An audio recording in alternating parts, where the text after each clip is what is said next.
Yes. No. So, let's talk about CSS. What is CSS? CSS is the cascading style sheet. Like जैसे कि कल हमने बात की थी HTML की, जिसमें हमें टेक्स्ट को डिस्प्ले करना होता है, ठीक है। अब आप टेक्स्ट को डिस्प्ले करना चाहते हो, ठीक है, इज इट ओके, बट आपके टेक्स्ट का क्या कलर होगा, क्या स्टाइल होगा, क्या फॉन्ट होगा, बैकग्राउंड में कौन सा इमेज होगा, वो सब कौन डिसाइड करता है? CSS। तो बेसिकली कुछ भी डिजाइनिंग आपको करनी है तो आप CSS की हेल्प से कर सकते हो। CSS introduction, it stands for cascading style sheets. It describes how HTML elements are displayed on screen, paper, or in other media.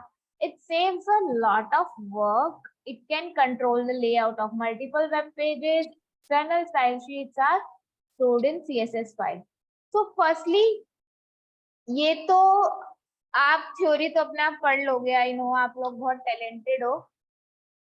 So wait for a second.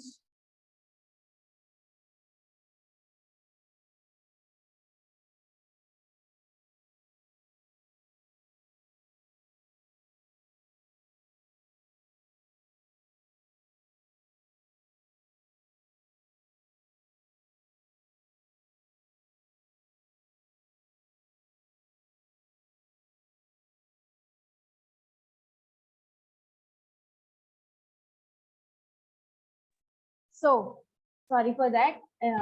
So we are talking about the CSS. Firstly, we have to go through the like हम HTML के file में CSS कैसे link करते हैं। HTML की file में हम CSS link करेंगे लिंक टैग के थ्रू,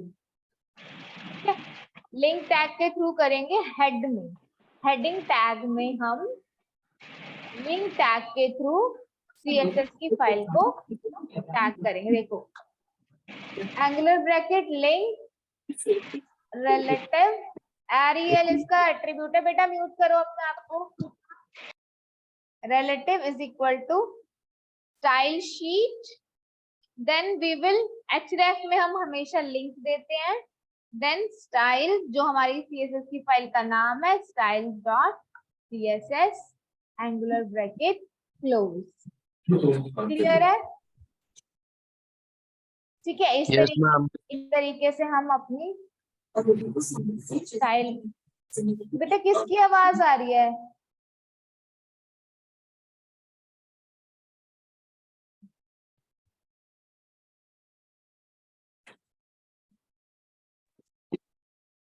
देखो, हम HTML CSS की बात कर रहे हैं।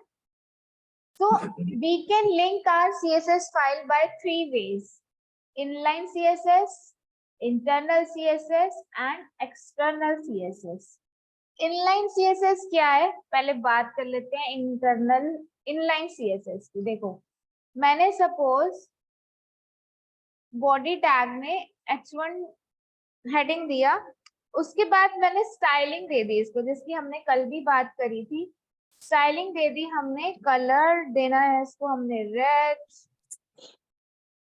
सिंटेक्स एरर हो सकता है, it's not a big deal, आपके साथ भी हो सकता है और मेरे साथ भी हो सकता है, ठीक है। This is my first heading, heading tag close, ठीक। सो अब हम जाते हैं लाइव।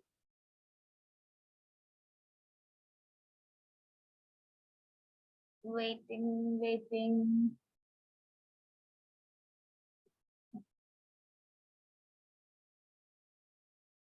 इसमें डबल कोट्स भी हम रख सकते हैं।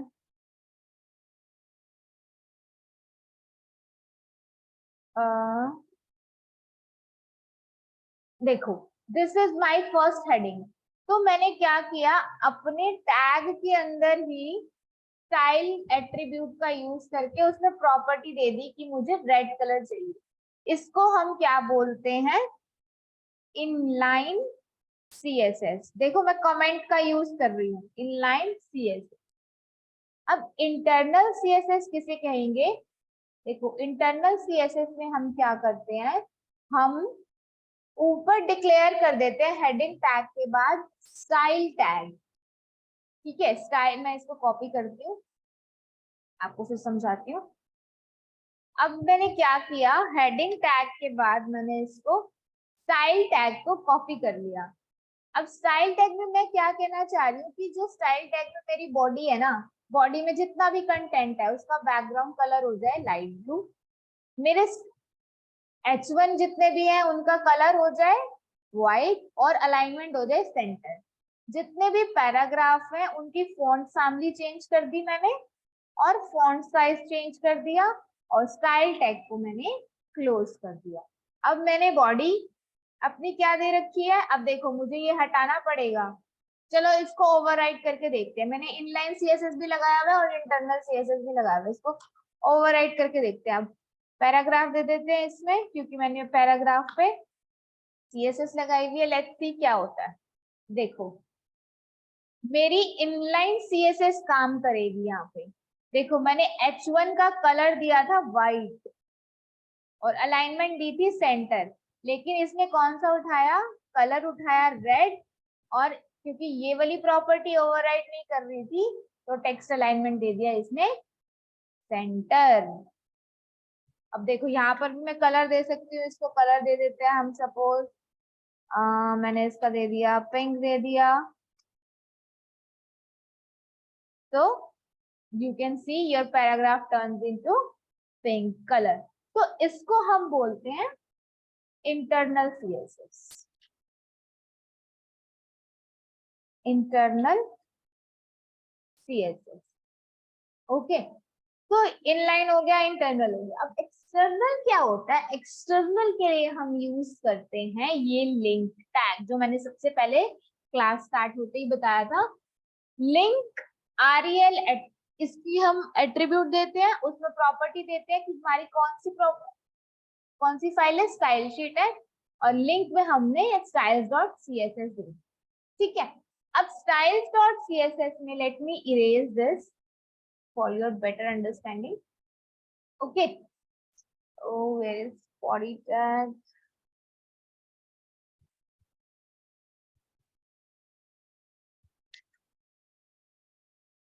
Now come back to styles.css.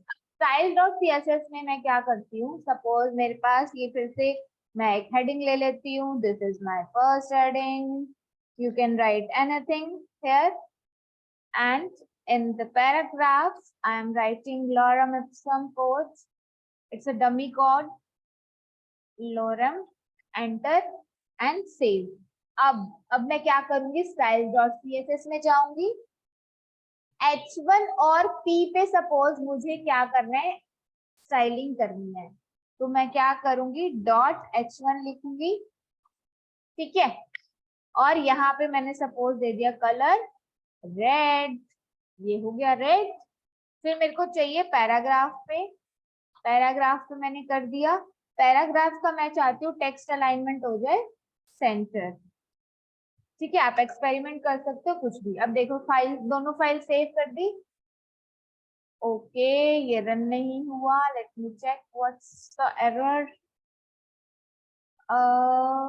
क्या एरर हो सकता है,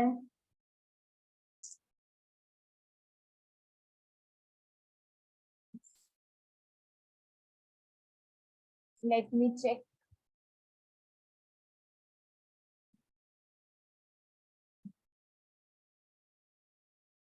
HTML CSS पे थे ना हम, एक्सटर्नल CSS।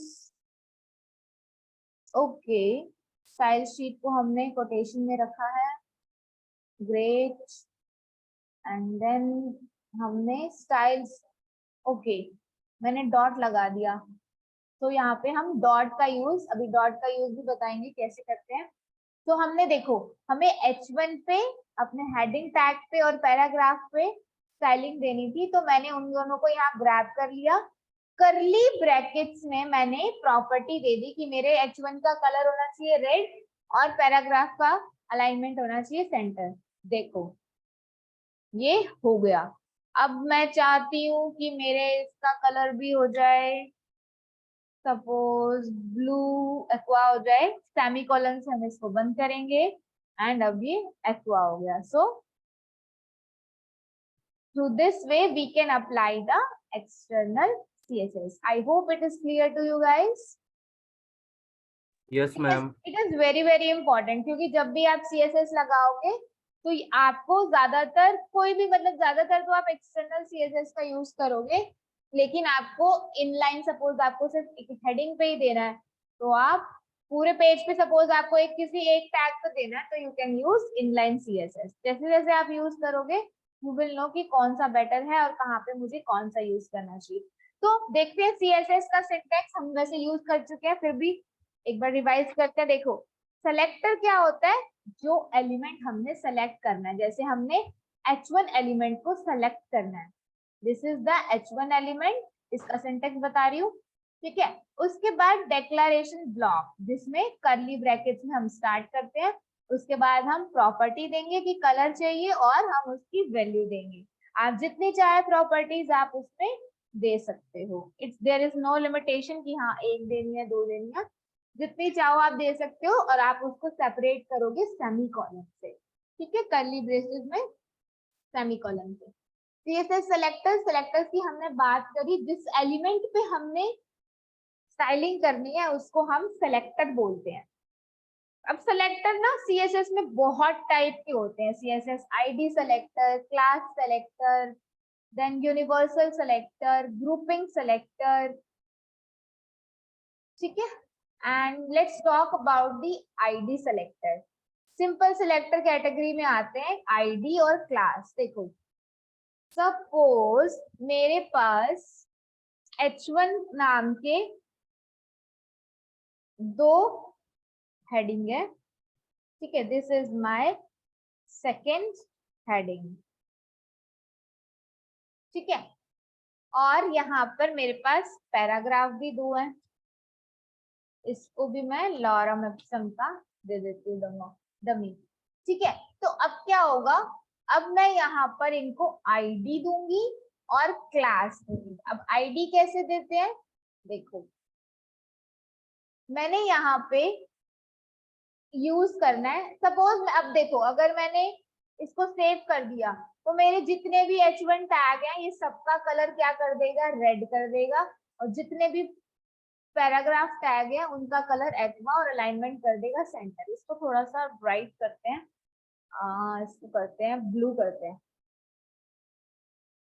तो जितने भी हमारे पास ये एलिमेंट्स हैं उनको सबका चेंज कर देगा. लेकिन मैं क्या चाहती हूँ, देखो सबका कर दिया इसने, लेकिन मैं क्या चाहती हूँ मेरी सिर्फ इस हेडिंग का कलर रेड हो, बाकी जितनी भी हेडिंग आए उनका कलर बाय डिफॉल्ट जो होता है वही रहे. तो मैं एक आईडी दे दूंगी just like your roll number. जैसे सपोज आपकी क्लास में राहुल नाम के 5 स्टूडेंट्स हैं और मैं चाहती हूँ कि 5 जो राहुल है मेरे पास सिर्फ जिसका रोल नंबर 5 है बस वही आए. तो क्या होगा, roll number is a unique ID, आपका आइडेंटिफिकेशन है वो. ठीक है, तो ऐसे ही मैं चाहती हूँ मेरे पास एक H1 आए जिसकी आईडी क्या है, कुछ भी दे सकते हैं. सपोज मैंने इसकी आईडी दे दी A1, कुछ भी दे सकते हो आप डबल कोट्स में, A1 दे दी. ठीक है, और अब मैं क्या करूंगी यहाँ पे, देखो ये H1 का कलर मैं रेड रखती हूँ. अब हम जब भी आईडी लगाते हैं ना किसी भी एलिमेंट पे हम डॉट ऑपरेटर से फेच करते हैं. डॉट A1, A1 पे आईडी लगाई और A1 पे हम स्टाइलिंग करेंगे. सपोज मैं चाहती हूँ इसका फोंट साइज 50 पिक्सल हो जाए. ठीक है, सॉरी इसमें हम क्या करेंगे 50 पिक्सल. ठीक है, देन आई वांट कि इसका कलर हो जाए कौन सा, ब्राउन कलर हो जाए. ठीक है, अब देखो डॉट A1 सिर्फ ये वाली हेडिंग को आईडी दी है और H1 का कलर क्या रहेगा, रेड. तो सेव करते हैं. So let's see the changes. Okay, changes नहीं हुए हैं. ओ सॉरी मैंने गलत बता दिया आपको. हम आईडी को हैशटैग से फेच करते हैं। हम क्लास में हम जब बात करेंगे आईडी और क्लास की, तब हम डॉट से फेच करते हैं। तो now you can see hashtag से हम आईडी फेच कर सकते हैं। मेरा A1 में जितना भी हेडिंग था, आईडी थी जिसमें भी, उसके मेरे कलर हो गया ब्राउन। देखो अब मैं अगर इसको कॉपी पेस्ट कर लूं, अब देखो जितने भी H1 एलिमेंट्स है मेरे पास सबका कलर रेड हो जाएगा। क्यों? क्योंकि मैंने यहाँ पे स्टाइलिंग दी हुई है। ठीक है, और अब बात करते हैं क्लास की। क्लास हम क्यों लगाते हैं? जब हमें मल्टीपल चीजों पे एक साथ बहुत सारी स्टाइलिंग चाहिए होती है। अब सपोज ये H1 है, अब मैं चाहती हूँ इनका कलर सबका, मतलब कुछ भी चेंजेस चाहती हूँ, तो पहले तो मैं इनको क्लास दे देती हूँ A2। Again you can give any name to your class, but हाँ नेमिंग कन्वेंशन सही रखना ताकि आप ही ना भूल जाओ कि कौन सी क्लास किसको दी थी। सेव किया, ठीक है। अब इसको मैं हटा देती हूँ, इसकी मुझे नीड नहीं है। अब मैं हैशटैग यूज करूंगी, सॉरी मैं क्लास यूज कर रही हूँ ना। देखो आईडी में मैंने हैशटैग यूज किया था, अब क्लास में मैं डॉट यूज करूंगी, डॉट A2। अब मैं चाहती हूँ इसका कलर हो जाए ब्लू वायलेट, इसका टेक्स्ट अलाइनमेंट हो जाए लेफ्ट, नहीं लेफ्ट में तो ऑलरेडी होता ही है, राइट कर लेते हैं, राइट हो जाए। और फिर इसका बैकग्राउंड कलर दे देते हैं कुछ, हम बैकग्राउंड कलर हो जाए सपोज लाइट सा देते हैं, बीच दे देते हैं, ठीक है। सेव। अब देखो जितने भी क्लास में राहुल है मेरे पास, वो सब मेरे पास आ जाएंगे क्योंकि मैंने सबको बुला लिया। ठीक, मैंने टेक्स्ट अलाइनमेंट राइट दी थी, बैकग्राउंड कलर दिया था, और कौन सी प्रॉपर्टी यूज की थी? कलर हो जाए वॉयलेट। देखो कितना ब्यूटीफुल है ना, आप किसी भी हद से किसी कैसे भी आप स्टाइलिंग इसको कर सकते हो। So this is about ID selector and class selector. एक यूनिवर्सल सिलेक्टर होता है। यूनिवर्सल सिलेक्टर क्या करता है? देखो आपने स्टाइल टैग में आप यहाँ क्या करोगे, सपोज एक सेकेंड बच्चा होल्ड करना।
So I was talking about the universal selector.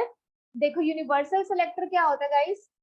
जब हमें जितने भी हमारे एलिमेंट्स हैं, जितने भी हमारे टैग्स हैं हमारे पर्टिकुलर पेज पे, सभी को हमने एक ही प्रॉपर्टी देनी है। तो हम क्या करेंगे? स्टार यूज करके क्या करेंगे? देखो को रिप्लेस कर देती हूँ मैं इससे। देखो स्टार के बाद करली ब्रेसेस जैसे हम डिक्लेयर करते हैं, मैं चाहती हूँ सबका टेक्स्ट अलाइनमेंट सेंटर हो जाए और कलर ब्लू हो जाए। अब मेरे को देखना ये है कि क्या मेरी प्रॉपर्टी ओवरराइड होगी या स्टार वाली वर्क करेगी। तो चेक करते हैं। देखो दोनों प्रॉपर्टी काम कर रही है। देखो सेंटर में भी हो गया टेक्स्ट, और जितनी प्रॉपर्टीज मैंने इस पे दी हुई थी वो भी काम कर रही है। अगर मैं इनको हटा दूं तो देखो क्या आएगा, सबकी प्रॉपर्टी सेम। जितने भी टैग्स हमारे पास हैं, एलिमेंट्स हैं, यूनिवर्सल सिलेक्टर से हम सबको एक जैसी प्रॉपर्टी दे सकते हैं। I hope it is clear to you. Is it clear? Yes Yes, ma'am. ma'am. Okay, so हम ग्रुपिंग सिलेक्टर का भी यूज कर सकते हैं। देखो ग्रुपिंग सिलेक्टर में हम क्या करते हैं, H1 है हमारे पास, H2 है, पैराग्राफ टैग है, हम सबको एक जैसी स्टाइलिंग दे सकते हैं ग्रुप करके by placing comma, H1 comma H2 comma P। P मतलब पैराग्राफ, टेक्स्ट अलाइनमेंट सेंटर हो जाए और कलर रेड हो जाए, output is in front of you guys. तो हम ग्रुपिंग सिलेक्टर कर सकते हैं। ये हमने बात कर ली इसकी, इनलाइन इंटरनल एक्सटर्नल की। अब CSS कमेंट क्या करते, कैसे देते हैं? अब देखो हमने कमेंट की कल बात की थी। कमेंट मतलब जो कोड हमें दिखना चाहिए सामने, यूजर को नहीं दिखना चाहिए, मतलब मुझे पता हो कि मैंने ये क्यों यूज किया है। सो इसमें हम CSS में कमेंट कैसे देते हैं, स्टार हैश हैश स्टार। देखो स्टार हैश फॉरवर्ड स्लैश भी कह सकते हैं। This is a basic styling elements for CSS। अब मैं यहाँ पे तो क्लोज कर देती हूँ। क्या गड़बड़ करी है मैंने? ओके, मेरा ये स्टार पहले आना था। तो इसके लिए आपको कोई वरी करने की बात नहीं, क्योंकि बहुत सारे लैंग्वेजेस होती है ना, तो we can easily get confuse. देखो अब मैंने क्या किया, ये ग्रीन कलर में हो गया, मतलब ये मेरा कमेंट है। ये सिर्फ मेरे रेफरेंस के लिए है कि मैंने जो नीचे कोड लिखा हुआ है ये इसका मतलब क्या है। तो बजाय कि मैं इसको डिलीट करने के इसे कमेंट कर दूंगी अगर, तो ये रन नहीं होगा। देखो सिर्फ ऊपर वाला रन होगा, आपका सारा कोड ब्लू में आएगा। ठीक है, और अगर मैं यही चीज इसके साथ करती हूँ तो क्या होगा, देखना अभी। अगर मैं यही चीज अपने यूनिवर्सल सिलेक्टर के साथ करती हूँ तो मेरा ये code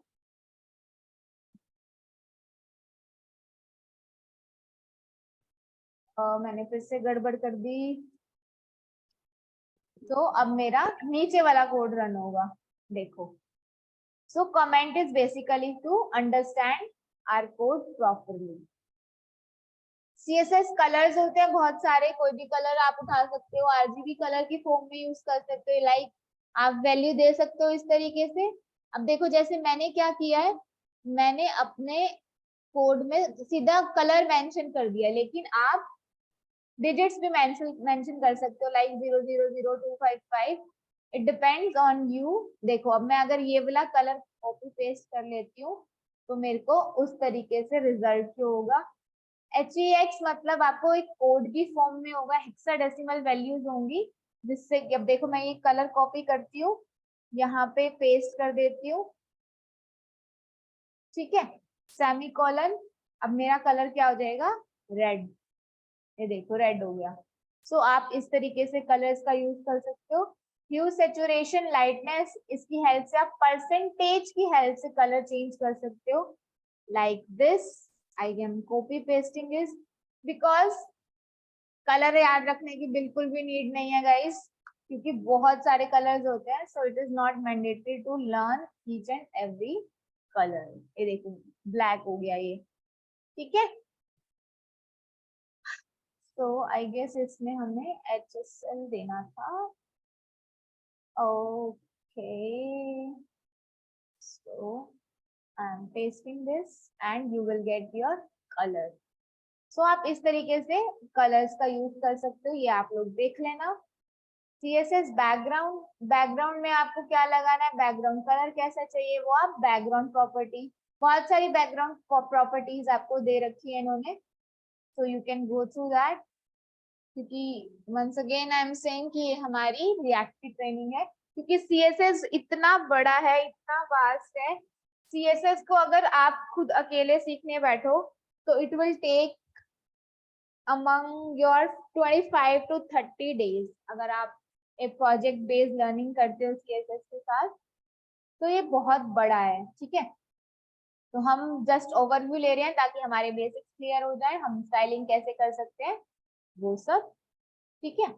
and padding, padding like, चलो इसको देख लेते हैं एक बार।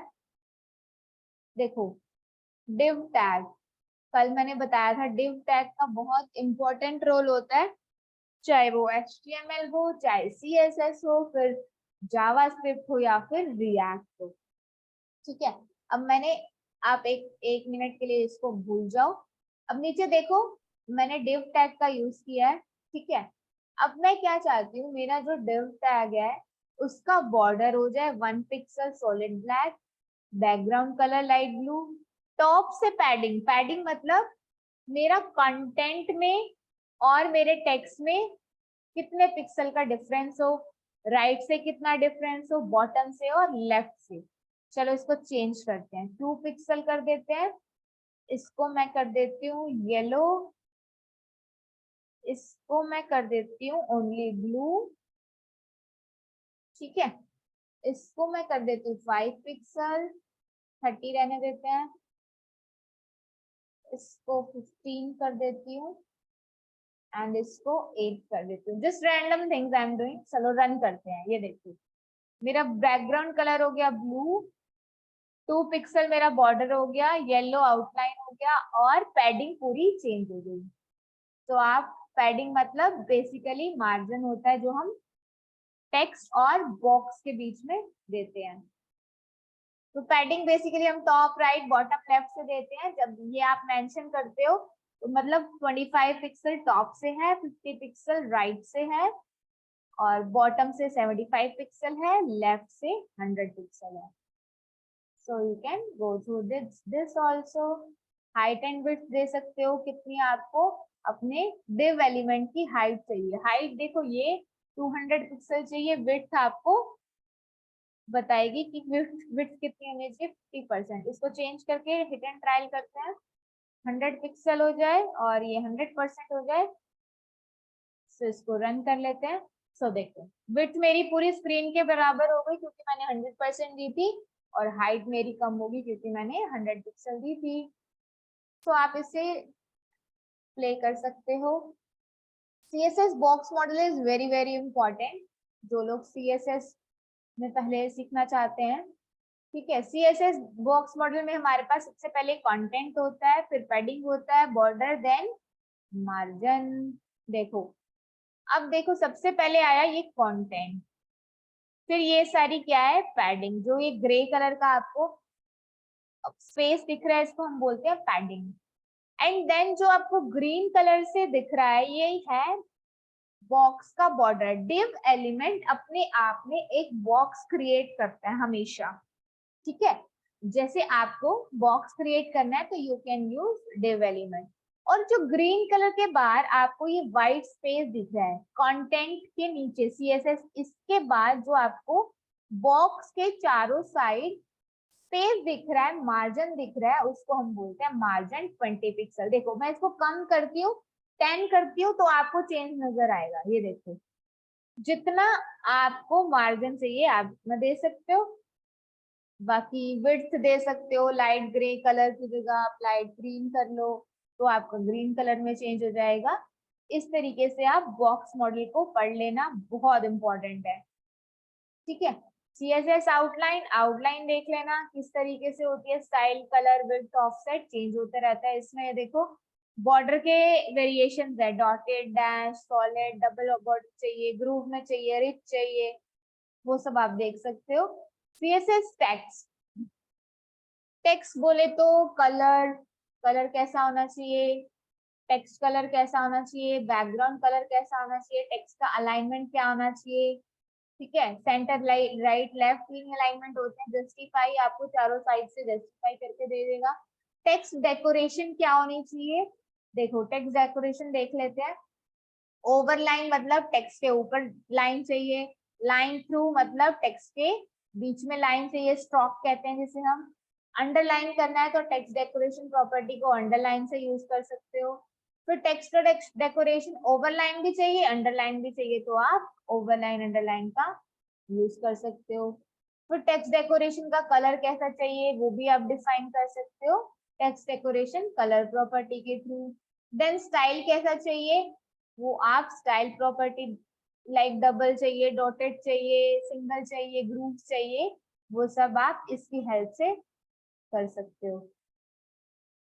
एंड इसके बाद एक आती है शॉर्ट हैंड प्रॉपर्टी, जैसे कि आपको मान लो सारी चीजें एक साथ अप्लाई करनी है, तो व्हाट यू कैन डू, देखो अंडरलाइन किया पहले सिर्फ, फिर आप चाहते हो कलर हो जाए रेड हो गया, फिर आप चाहते हो रेड डबल कलर हो मतलब अंडरलाइन हो लेकिन डबल हो, फिर आप चाहते हो 5 पिक्सल हो, तो आपने क्या किया सारी प्रॉपर्टीज एक साथ दे दी, इसको बोलते हैं शॉर्ट हैंड प्रॉपर्टी। ठीक है, so you can use this, transformation use कर सकते हो, अपर केस करना है लोअर केस करना है, अपर केस में टेक्स्ट बड़ा हो जाएगा, लोअर केस में छोटा टेक्स्ट आ जाएगा, और इसमें कैपिटलाइज में आपको एक मैनरिज्म फॉर्म में टेक्स्ट प्रोवाइड कर देगा सीएसएस। टेक्स्ट की स्पेसिंग कितनी चाहिए वो आप ये सब देख सकते हो इसमें, कि मेरा पैराग्राफ शुरू हो रहा है, मुझे यहाँ से इतना स्पेस चाहिए 50 पिक्सल, सपोज मैं इसको कर दूं 80 पिक्सल, इसको रन करते हैं तो ये 80 पिक्सल हो गया। लेटर्स में कितना स्पेस चाहिए मतलब 5 पिक्सल चाहिए, अब मैं सपोज इसको 2 पिक्सल कर दूं तो you can see the changes, 2 pixel हो गया। इस तरीके से आप बहुत सारी प्रॉपर्टीज एंड लिस्ट देख लेना, लिस्ट सीएसएस लिस्ट कल हमने एचटीएमएल लिस्ट की बात करी थी जिसमें ऑर्डर्ड और अनऑर्डर्ड की बात की थी, अब हम इसमें बात करेंगे उसके डिजाइनिंग की। देखो ये तो है नॉर्मल, आप लिस्ट स्टाइल टाइप यहाँ से ऐसे चेंज कर सकते हो, कैसे अभी एक बार देख लेते हैं इसको थोड़ा सा हम, ये देखो हम क्या करेंगे, हमने क्या किया जो हमारी अनऑर्डर्ड लिस्ट है उसको हमने कहा कि बैकग्राउंड कलर, इससे कंफ्यूज मत होना गाइस, ये ना कलर है, इसको आप चाहो तो इस तरीके से भी लिख सकते हो, रेड लिख सकते हो और इसको चेंज कर सकते हो, ठीक है। तो इसको इसमें कंफ्यूज मत होना, पैडिंग दे सकते हो, पैडिंग सपोज 2 पिक्सल दे दो, देखो चेंजेस देखना, इस तरीके से आप एक्सपेरिमेंट कर लेना। अब आपने बोला कि मेरे पास जितनी भी ऑर्डर्ड लिस्ट है उसका बैकग्राउंड कलर रेड हो जाए, पैडिंग 2 पिक्सल हो जाए, ये तो पूरा ऑर्डर लिस्ट के लिए बोल दिया। अब आपने बोला कि ओएल में जितने भी एलआई हैं उसका बैकग्राउंड आपने लाइट पिंक दिया हुआ है, चलो सपोज इसको मैं दे देती हूँ येलो हो जाए, ठीक है येलो हो जाएगा। उसके बाद कलर आपने डार्क रेड दे रखा है वो आप चेंज कर सकते हो, इस तरीके से आप लिस्ट भी देख लेना। ऐसे ही हमारे पास टेबल्स हैं जिसमें आप चेंजेस कर सकते हो, टेबल साइज, टेबल अलाइनमेंट। कोई डाउट नहीं आ रहा क्या, बात सब समझ में आ रहा है क्या?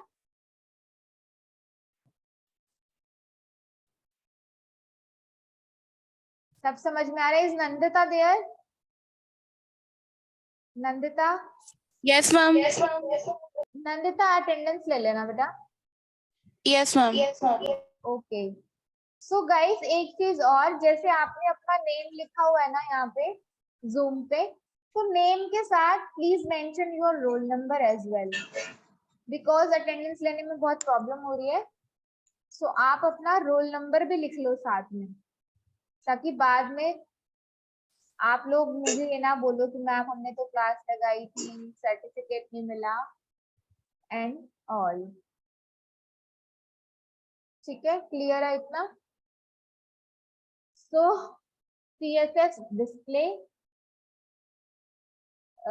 CSS display block level element, inline element, ये हमने कल बात की थी, डिस्प्ले नन, कुछ भी नहीं डिस्प्ले कराना तो नन प्रॉपर्टी का यूज कर लो, इनलाइन में दिखाना है तो इनलाइन प्रॉपर्टी, ब्लॉक में दिखाना है तो ब्लॉक प्रॉपर्टी का यूज कर सकते हो।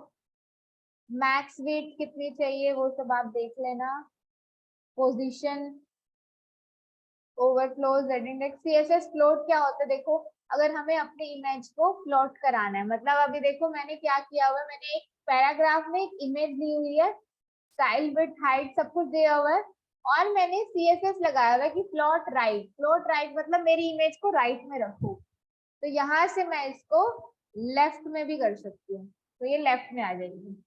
तो ये प्लॉट प्रॉपर्टी बहुत काम आती है, इसको भी देख लेना एक बार। और कॉम्बिनेटर्स की बात कर लेते हैं थोड़ी सी। सीएसएस कॉम्बिनेटर्स क्या होते हैं? Descendant selector, child selector, adjacent sibling selector, general sibling selector. देखो डिसेंडेंट सेलेक्टर क्या होता है, जब हमें सारे एलिमेंट्स पे वही लगाना होता है। देखो अब मेरे पास यहाँ पर क्या है, एक div टैग है, ठीक है, उसमें कुछ पैराग्राफ है, कुछ सेक्शन है, फिर नीचे मेरे पास फिर पैराग्राफ टैग है। अब मैंने क्या बोला है, मैंने स्टाइल प्रॉपर्टी में बोला है कि जितने भी, मतलब मैं div स्टाइल में, मैं div पे स्टाइलिंग कर रही हूँ, और div के अंदर डिसेंडेंट मतलब उसके अंदर जितने भी एलिमेंट्स हैं उसका बैकग्राउंड येलो कर दो। तो जितना 1, 2 एंड 3 जितने भी div के अंदर पैराग्राफ है उसमें सबका कलर येलो कर दिया, ठीक है। अब अगर मैं इसको suppose control X and then I am pasting here, मैं यहाँ इसको पेस्ट कर देती हूँ। अब देखना इसका भी कलर येलो हो जाएगा। तो डिसेंडेंट सेलेक्टर का मतलब क्या होता है, जितने भी उस एलिमेंट के अंदर सेलेक्ट टैग्स हैं उसका कलर। चाइल्ड सिलेक्टर मतलब child selector select all elements that are a children of a specified element। देखो डायरेक्ट चिल्ड्रन है, देखो अब इसमें भी क्या किया, div टैग है, पैराग्राफ है मेरे पास, फिर सेक्शन है, फिर उसमें पैराग्राफ है, फिर इसमें पैराग्राफ है, फिर मेरा div टैग क्लोज हो रहा है, अलग से पैराग्राफ है, ठीक है। अब चाइल्ड सिलेक्टर का मतलब क्या है कि जो डायरेक्ट चाइल्ड है ना div एलिमेंट के। अब देखो div element is a container element. Container element मतलब आप कह सकते हो पेरेंट एलिमेंट है। बेटा म्यूट करो, म्यूट करो, म्यूट योरसेल्फ सूरज, पारस।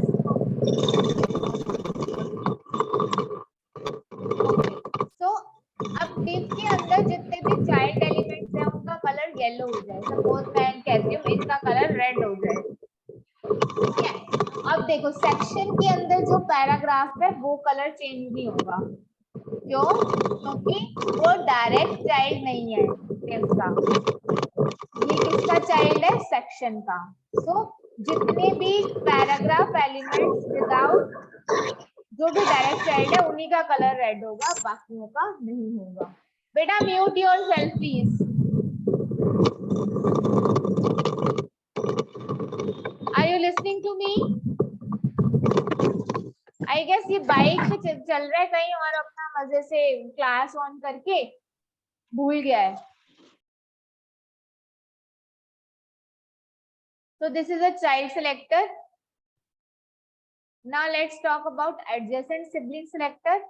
देखो adjacent sibling selector क्या होता है, जैसे मैंने div कंटेनर एलिमेंट बनाया, उसमें मैंने 2 एलिमेंट्स रखी पैराग्राफ, फिर मैंने अलग से पैराग्राफ एलिमेंट्स बनाए, फिर मैंने फिर से div टैग के अंदर कंटेनर एलिमेंट में कुछ पैराग्राफ लिखे, एंड देन मैंने फिर से कुछ बनाए, ठीक है। अब मैंने क्या बोला, एडजेसेंट सिबलिंग जितने भी है ना div टैग के, उनका कलर येलो कर दो। एडजेसेंट सिबलिंग मतलब कि उसके तुरंत बाद वाला सिबलिंग, मतलब आप हो और आपका भाई हो गया, तो आप चाहते हो, नहीं आपके पापा है, ठीक है, आपके पापा है, आप कह रहे हैं कि पापा के 2 बच्चे हैं, और जो बिल्कुल पहला वाला बच्चा है उसका कलर येलो हो जाए। Suppose just take an example. So अब क्या है, ये पहला बच्चा है, इसका एडजेसेंट क्या है, ये, तो इसका कलर येलो हो गया। अब नेक्स्ट एलिमेंट में भी क्या है, इसका एडजेसेंट सिबलिंग कौन है, ये, तो इसका कलर चेंज हो गया। तो जब आप ये प्रैक्टिस करोगे तो मेक श्योर इनका यूज करो। जनरल सिबलिंग सिलेक्टर भी देख लेते हैं। जनरल सिबलिंग सिलेक्टर में क्या होता है, it selects all element that are next siblings of a specified element. मतलब उसके तुरंत बाद वाला जो सिबलिंग है, जैसे मैंने अब तो यहाँ पर div टैग पे फिर से स्टाइलिंग करी। अब div टैग के साथ जो भी अगला मेरा सिबलिंग है उसका कलर येलो हो जाए, और देखो दोनों का कलर येलो हो गया, क्योंकि इसके बाद दोनों ही इसके साथ सिबलिंग्स हैं। तो ये होते हैं CSS कॉम्बिनेटर्स। ये आप पता है कब यूज करोगे, जब आप प्रोजेक्ट बनाओगे तो बहुत यूज में आते हैं ये चीजें। एक बार सूडो क्लास सूडो एलिमेंट देख लेते हैं। Let's take a break for just 1 minute.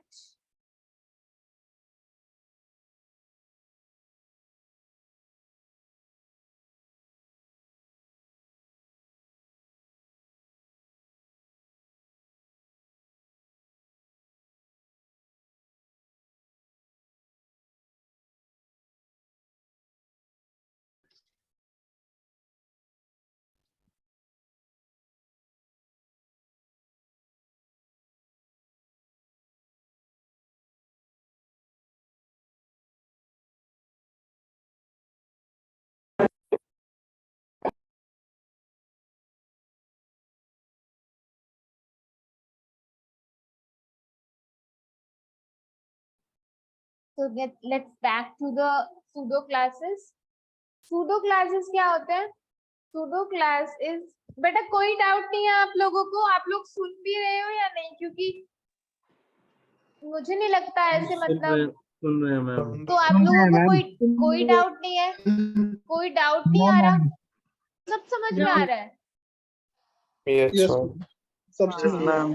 तो ये तो मतलब मेरे लिए अच्छी बात है या आप लोगों के लिए अच्छी बात है कि मैं इतनी अच्छी टीचर हूँ कि मेरे स्टूडेंट्स को सब समझ में आ रहा है, वो भी एक अटेम्प्ट में?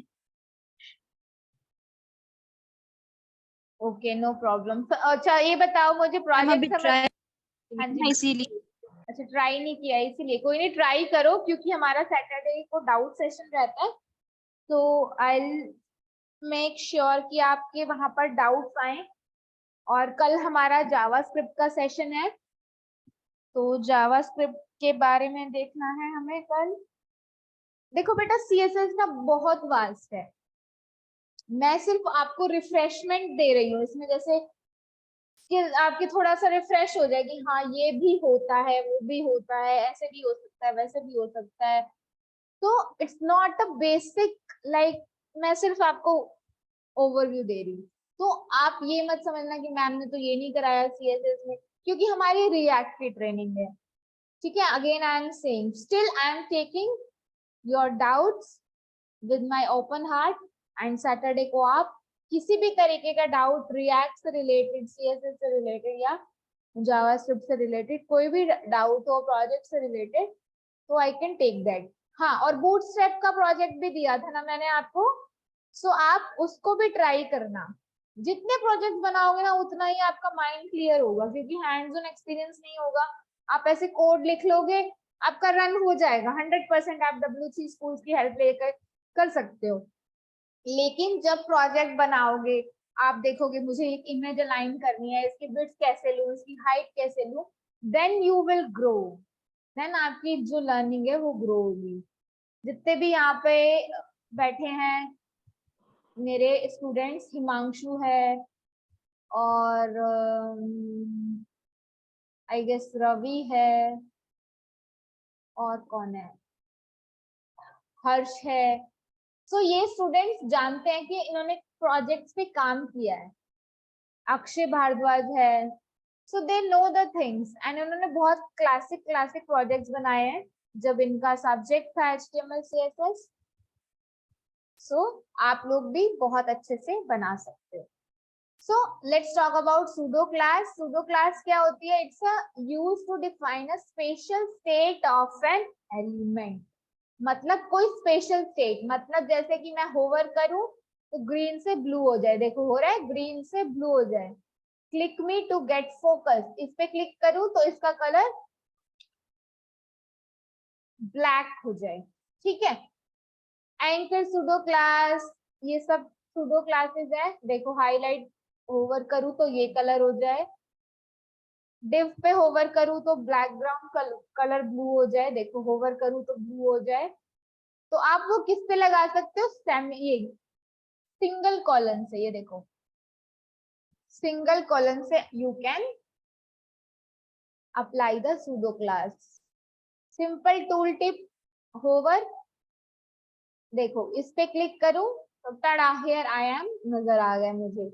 ये कैसे नजर आ रहा है, देखो मैंने क्या किया हुआ है, होवर किया हुआ है पी पे, पी बोले तो पैराग्राफ ये रहा मेरा, और होवर किया हुआ है कि जब भी मैं डिव एलिमेंट पे, डिव एलिमेंट क्या है, देखो ब्लॉक है, डिस्प्ले ब्लॉक होते हैं हमेशा, डिव एलिमेंट एक ब्लॉक एलिमेंट होता है, बाय डिफॉल्ट ये आपको बॉक्स देता है, ठीक है। अब ये मेरा बॉक्स एलिमेंट तो आ रहा है, जैसे ही मैं इस पे क्लिक करूं तो मेरा पैराग्राफ आ जाए, ठीक है। I hope it is clear to you. फिर उसके बाद फर्स्ट चाइल्ड पे, पैराग्राफ का जो फर्स्ट चाइल्ड है उसका कलर ब्लू हो जाए, फर्स्ट चाइल्ड मतलब first child, and this first child का कलर ब्लू हो जाए। सिंगल कॉलम से दे सकते हो आप। अगर मैं बात करूं सूडो एलिमेंट की, तो ये आप डबल कॉलम से देते हो, ठीक है। देखो डबल कॉलम प्रॉपर्टी का हम यूज करते हैं इसमें। मैंने पैराग्राफ पे, ये मेरा पैराग्राफ है, मैंने इस पे डबल कॉलम लगाया और मैंने बोला जो इसकी फर्स्ट लाइन है ना, इसकी पैराग्राफ की फर्स्ट लाइन है उसका कलर रेड हो जाए और सारा स्मॉल कैप्स में हो जाए। तो देखो कैप्स तो है लेकिन स्मॉल लेटर है, ठीक है। तो you can do this with the help of pseudo elements. First letter का कलर रेड हो जाए, आई गेस रेड ही है, राइस राइट। तो देखो ये मेरा पैराग्राफ था, इसमें मैंने प्रॉपर्टी में क्या लिखा, फर्स्ट लेटर का कलर, आपने देखा होगा ना बुक्स में आता है, वेबसाइट्स पे आता है इस तरीके से। तो यस मैम। हाँ, तो आप ये देखो फर्स्ट लेटर मेरा रेड हो जाए और इसका साइज हो जाए double x large, double XL हो जाए, तो बाकी सारा सेम है जैसा बाय डिफॉल्ट होता है, बट इसमें फर्स्ट लेटर दे दिया आपको रेड, ठीक है। सो इस तरीके से बहुत सारी प्रॉपर्टीज हैं। H1 से बिफोर, अब देखो मेरे पास एक प्रॉपर्टी है बिफोर सूडो एलिमेंट। याद रखना कि जो सूडो एलिमेंट है उसके डबल कॉलन होते हैं और सूडो क्लास के हमारे पास ये सिंगल कॉलन होते हैं। सिंगल कॉलन में हम अपनी सूडो क्लास लगा सकते हैं, ठीक है। And now next is before, yes I was talking about before. अब देखो मैं, मेरा ये हेडिंग है H1, this is a heading. अब मैंने इस पे सूडो एलिमेंट पे लगाया बिफोर कंटेंट यूआरएल स्माइली, मतलब मैंने एक यूआरएल दिया हुआ है किसी इमेज का, मैं चाहती हूँ कि जब भी मेरी हेडिंग स्टार्ट हो उससे पहले, मतलब बिफोर मेरी एक स्माइली इमेज आ जाए। अगर मैं इसको यहाँ पे आफ्टर कर दूं तो ये मेरी हर हेडिंग के बाद आ जाएगी, ठीक है। तो this is the magic of pseudo element. Marker pseudo element, ये भी आप देख सकते हो कि मार्क हो जाए कलर, तो you can check this out by your own. CSS opacity, opacity देखो आपने बहुत सारी इमेजेस में देखा होगा, अभी हम इसकी बात कर रहे थे टी स्टेशन ऐप की। देखो टी स्टेशन ऐप में हमारी जो पीछे की इमेज है एकदम ब्लर है, बस हमें नजर आ रही है कि हमारी इमेज है। तो ऐसे ही हम ओपेसिटी का यूज कर सकते हैं कि जितनी ज्यादा ओपेसिटी कम होगी उतनी इमेज हमारी लाइट नजर आएगी। देखो इसमें 0.2 है तो बिल्कुल माइन्यूट सी नजर आ रही है, 0.5 है तो ये नजर आ रही है, और 1 है तो हमारे को बिल्कुल प्रॉपर इमेज दिख रही है। ट्रांसपेरेंट होवर इफेक्ट, मतलब वैसे ट्रांसपेरेंट है इमेज, लेकिन जब होवर करें, होवर मतलब जब माउस लेके जाए तो प्रॉपर इमेज दिखेगा हमें, तो उसके लिए हम ओपेसिटी प्रॉपर्टी का यूज कर सकते हैं। CSS नेविगेशन बार बना सकते हो आप CSS में। हमने बूटस्ट्रैप में भी देखा था, आई होप आपको याद होगा कि बूटस्ट्रैप में हमने नेविगेशन बार बनाया था। So we have already discuss about Bootstrap, आज की क्लास में भी था बूटस्ट्रैप डिस्कस करना, but we have already discuss. So if you have any doubt about Bootstrap, you can ask. getbootstrap.com is हमारी क्या है, ऑफिशियल वेबसाइट है, तो आप इसकी हेल्प से डॉक्यूमेंटेशन में जाओ, ठीक है। और यहाँ पे आपको जो करना, देखो यहाँ पे लाइट थीम, डार्क थीम हो रही है, ये आप जावास्क्रिप्ट की हेल्प से कर सकते हो। इसने यहाँ पे जावास्क्रिप्ट यूज करी हुई है, ऑटो कर लो, लाइट थीम कर लो, ये आप जावास्क्रिप्ट में कर सकते हो, रिएक्ट में भी कर सकते हो। तो this is the documentation of bootstrap. यहाँ पे आप लिखोगे स्टार्टर टेम्पलेट। स्टार्टर टेम्पलेट में आपको क्या मिलता है, वेट सेकेंड, इसने शो नहीं किया। Starter template, yes. सो अगर आपको अपनी फाइल में, सपोज आपको इस वाली फाइल में बूटस्ट्रैप लिंक करनी है, तो जैसे हमने यहाँ पे CSS लिंक की थी, ऐसे ही आप यहाँ पर जाके इसको बूटस्ट्रैप को कॉपी करोगे। आप कभी ऐसा करो कि बूटस्ट्रैप तो ले ली मैम, नेविगेशन बार तो ले लिया, पर आ ही नहीं रहा। क्यों? क्योंकि आपने बूटस्ट्रैप लिंक ही नहीं करी, इसलिए नहीं आएगा वो, ठीक है। तो यू कैन मेक श्योर कि बूटस्ट्रैप हमेशा यूज करने से पहले आप इसको लिंक करो, क्योंकि उसको रेफरेंस ही नहीं मिलेगा तो वो बूटस्ट्रैप उठाएगा कहाँ से। अब जो भी आपको ये आपका आएगा कहाँ से, स्टार्टर टेम्पलेट से आएगा, ठीक है। और अब यहाँ पे आप नैव बार यूज करो, जिसकी अभी हम CSS में बात कर रहे थे, कौन सा नैव बार चाहिए, जस्ट कॉपी पेस्ट और उसके हिसाब से आप मॉडिफिकेशन कर सकते हो। So let's talk about CSS navigation bar. CSS की हेल्प से आप लिस्ट बना के नेविगेशन बार बना सकते हो। देखो अनऑर्डर्ड लिस्ट ली, उसमें हमने 4 li ली, लिंक दे दिया href और उसके नेम्स दे दिए, ठीक है। सो दिस इज, ये था हमारा, ये इस तरीके से वर्टिकल नेविगेशन बार भी बना सकते हो। और अगर हॉरिजॉन्टल चाहिए, हॉरिजॉन्टल जैसे कि बूटस्ट्रैप में हमने देखा था, तो डिस्प्ले कर दो इनलाइन। देखो डिस्प्ले कर दो इनलाइन, तो इनलाइन का मतलब वो लाइन में आ जाएगा, नेम में ही उसका मीनिंग छुपा है कि वो इनलाइन मतलब वो इसमें आ जाएगा, ओके। ड्रॉप डाउन बना सकते हो, ड्रॉप डाउन मेन्यू आपने देखा होगा, बहुत सारी वेबसाइट, देखो W3 स्कूल की वेबसाइट पे भी है, तो आप इसके थ्रू ड्रॉप डाउन बना सकते हो। ड्रॉप डाउन क्लास दे दो ड्रॉप डाउन, और फिर डॉट ड्रॉप डाउन। देखो हमेशा याद रखना, बस एक चीज याद रखना CSS को यूज करते वक्त, कि आपका ID होता है हैशटैग से, क्लास होता है डॉट से। These are very very important. कुछ भी काम आप क्लासेस और ID बनाए बिना कर नहीं सकते CSS में। बहुत सारी चीजें हैं, एक बात करूं तो मैं, आप बॉक्स मॉडल भूल जाओ, पैडिंग भूल जाओ, ये सब भले भूल जाओ, क्योंकि ये तो आप कॉपी पेस्ट कर सकते हो कहीं से, CSS अवेलेबल है तो आपने कॉपी पेस्ट कर ली। किसी प्रोजेक्ट के लिए आपको टाइम ज्यादा अपना नहीं करना है, सेव करना है और प्रोजेक्ट भी बनाना है, तो कॉपी पेस्ट कर लो, क्योंकि कॉन्सेप्ट क्लियर होने चाहिए कि हाँ पैडिंग दूंगा तो मेरी कहाँ से मार्जिन आने वाली है, और अगर मैं टेक्स्ट ट्रांसफॉर्म प्रॉपर्टी यूज करता हूँ तो क्या होने वाला है, क्लियर होने चाहिए कॉन्सेप्ट, रटना नहीं है कुछ भी। और हर एक प्रॉपर्टी को याद करने की भी जरूरत नहीं है, बस माइंड में ये रखना कि हाँ ऐसी कोई प्रॉपर्टी होती है जिसकी हेल्प से मैं ये काम कर सकता हूँ, और उसकी हेल्प से आप उसको कॉपी पेस्ट कर लो, नॉट अ बिग इशू। बहुत सारे डेवलपर अपना टाइम सेव करने के लिए ऐसा काम करते हैं। बाकी अब हमारे पास CSS रिस्पॉन्सिव इमेजेस भी आते हैं, जिसमें क्या होता है कि आपकी जो वेबसाइट है वो डेस्कटॉप में ऐसे दिखनी चाहिए, टैबलेट में ऐसे दिखनी चाहिए और फोन में ऐसे दिखनी चाहिए। बहुत सारी आपने वेबसाइट देखी होगी कि अगर आप Amazon, let's talk about Amazon, अगर मैं Amazon की बात करूं, देखो Amazon मेरी फोन में, इसमें डेस्कटॉप में ऐसी दिखती है, ठीक है। और फोन में चलाएं तो यूजर इंटरफेस अलग होता है इसका, और अगर हम टैबलेट में चलाएं तो अलग होता है। तो ये सब रिस्पॉन्सिव डिजाइन का काम होता है, जो हम CSS की हेल्प से कर सकते हैं। व्यू पोर्ट भी इसीलिए काम आता है हमारा, and grid view port, 1 second, view port, yes. So I was talking about viewport. देखो view, without the viewport meta tag, without Meta tag और विद मेटा टैग, तो कौन सा ज्यादा ब्यूटीफुल लग रहा है, विद वाला। Media queries are very very important, बहुत इंपॉर्टेंट है इस प्रोजेक्ट के लिए भी, एक बार ये जरूर देख लेना।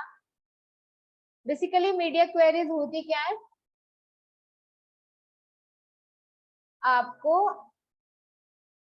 अलग अलग इंटरफेस के लिए अलग अलग टाइम पे हेल्प करती हैं कि कॉलम इतना हो जाए, अगर इस पे आगे स्विच कर दिया यूजर ने टैबलेट पे तो उसका इमेज वन टाइम पे वन इमेज दिख लीजिए। अब देखो यहाँ पे अमेजोन पे मल्टीपल इमेजेस नजर आती हैं एक टाइम पे, ठीक है। हमारे पास कितने कार्ड हैं, चार चार इमेजेस मैं एक साथ देख पा रही हूँ, लेकिन फोन पे मेरा इंटरफेस बिल्कुल अलग होता है।